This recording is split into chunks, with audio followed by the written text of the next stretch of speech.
Blame చేస్తే నాకేం కలిసి వస్తుందని? అదే నేను అడుగుతుంది. ఎందుకు వాడి విషయంలో తప్పుగా ఆలోచిస్తున్నావు, తప్పుడు ఆరోపణలు చేస్తున్నావు అని. తప్పుగా ఆరోపణలు చేస్తుంది నేను కాదండి, తప్పుగా ఆలోచిస్తుంది మీరు. అర్థం చేసుకోకుండా మాట్లాడుతుంది మీరు. మేమేం తప్పుగా అర్థం చేసుకున్నాం? కళ్ళ ముందు చూసిన దాని గురించే కదా మాట్లాడుతుంది. నేను కూడా కళ్ళతో చూసిన దాని గురించే మాట్లాడుతున్నాను. అతని విషయంలో అబద్ధాలు చెప్పాల్సిన అవసరం నాకే ఉంది. నేనక్కడ మందు బాటిల్ చూశాను, సిగరెట్ కూడా చూశాను. అతను నా మరిది గారు కాబట్టి ఒక తల్లిగా వెళ్లి అతనికి మంచి చెడులు చెప్పాలని చూశాను. ఇది కరెక్ట్ కాదు అని చెప్తున్నాను.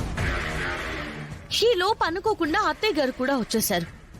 తిరిగి వచ్చేసరికి ఆ బాటిల్ సిగరెట్ ఎలా మాయమయ్యాయో నాకైతే తెలియట్లేదు. నీ మాట ఎలా నమ్మమంటావు? చెప్పినా మీరు నమ్మరని నాకు తెలుసండి. నమ్మాలని చెప్పట్లేదు, నమ్మమని కూడా చెప్పట్లేదు. జాగ్రత్త పడాలని చెప్తున్నాను. గతంలో మీకు ఆల్రెడీ ఒకసారి చెప్పాను.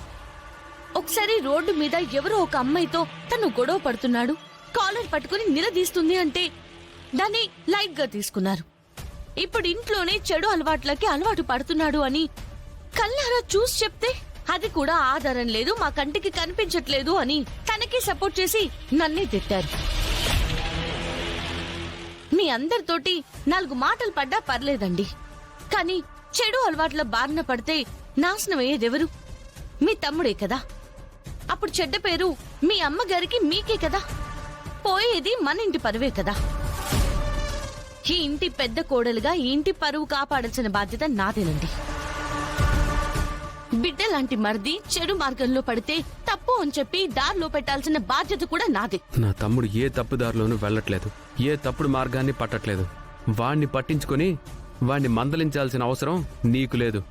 సరేనండి, నాకంత సీన్ లేదు, కానీ మీరు అన్నయ్య కదా, మీకు ఆ బాధ్యత ఉంది కదా. అందుకే చెప్తున్నాను, మీరే చూసుకోండి. ఎవరైనా తప్పు దారిలో వెళ్తున్నప్పుడు ముందే గమనించి ఆపితే దారి మార్చుకుంటారు. అదే దారిలో సగం దూరం వెళ్లిపోయిన తర్వాత ఎవరు మార్చాలన్నా మార్చలేరు. దాన్ని ఆలోచించుకోండి.